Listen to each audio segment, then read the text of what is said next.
ओडिशा का पुरी शहर 4 धामों में से एक धाम कहा जाता है। बद्रीनाथ ध्यान का धाम, रामेश्वरम पूजा का धाम, द्वारिका लीला का धाम और पुरी भोग का धाम। यहीं विराजमान हैं भगवान जगन्नाथ, उनके भाई बलभद्र और बहन सुभद्रा।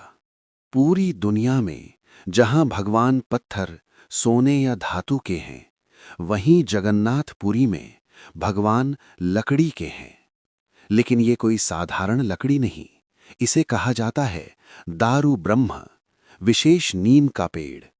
महाभारत युद्ध के वर्षों बाद जब द्वारिका का अंत निकट था, श्री कृष्ण वन में ध्यानमग्न बैठे थे। उसी समय जरा नामक शिकारी ने उनके चरण को हिरण समझकर तीर चला दिया। तीर सीधा भगवान के पैर में लगा। शिकारी जरा कंपित स्वर में बोला, हे प्रभु, मुझसे अनजाने में पाप हो गया। श्री कृष्ण मुस्कुराते हुए बोले, जरा, ये पूर्व जन्म का परिणाम है, तुम निर्दोष हो। श्री कृष्ण का अंतिम संस्कार किया गया, परंतु आश्चर्य, उनका हृदय अग्नि में नहीं जला। वो दिव्य और जीवित प्रतीत हो रहा था। भक्तों ने उस हृदय को समुद्र में प्रवाहित कर दिया और यहीं से शुरू होती है जगन्नाथ रहस्य की अगली कड़ी। सदियों बाद उड़ीसा के राजा इंद्रद्युम्न को स्वप्न में आदेश मिला, समुद्र किनारे एक दिव्य दारू यानी लकड़ी आएगी, उससे मेरी मूर्ति बनवाओ। राजा समुद्र तट पहुंचे और सचमुच एक रहस्यमयी लकड़ी लहरों पर तैरती मिली। राजा ने घोषणा की, जो इस लकड़ी से मूर्ति बना सके वही सच्चा शिल्पी होगा।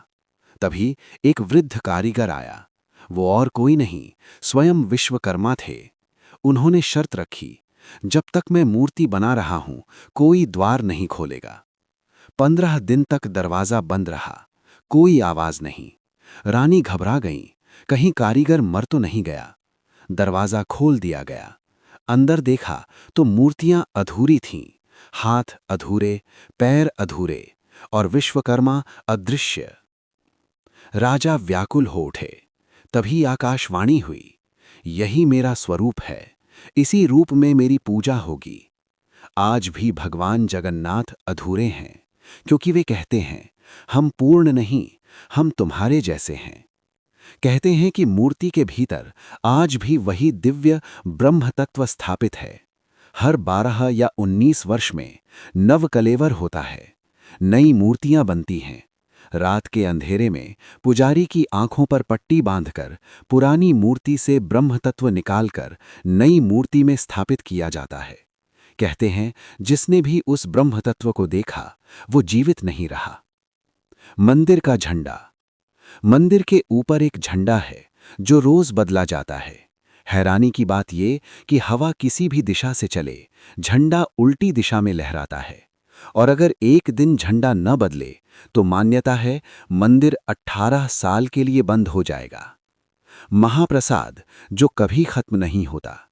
जगन्नाथपुरी का महाप्रसाद दुनिया की सबसे बड़ी रसोई में बनता है। हजारों भक्त, और फिर भी कभी खाना कम नहीं पड़ता। मिट्टी के बर्तनों में 7-8 बर्तन एक के ऊपर एक, ऊपर वाला पहले पक जाता है। रथ यात्रा, जब भगवान सड़क पर उतरते हैं, साल में एक बार भगवान मंदिर छोड़ते हैं।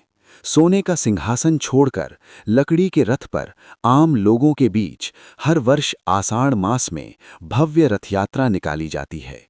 कथा है कि भगवान जगन्नाथ अपनी बहन सुभद्रा और भाई बलभद्र के साथ गुंडिचा मंदिर यानी मौसी घर जाते हैं।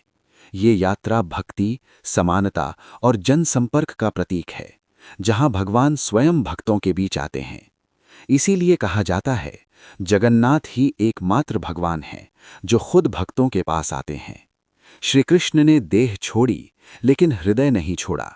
वही हृदय आज भी पुरी में धड़कता है, जगन्नाथ के रूप में। जय जगन्नाथ।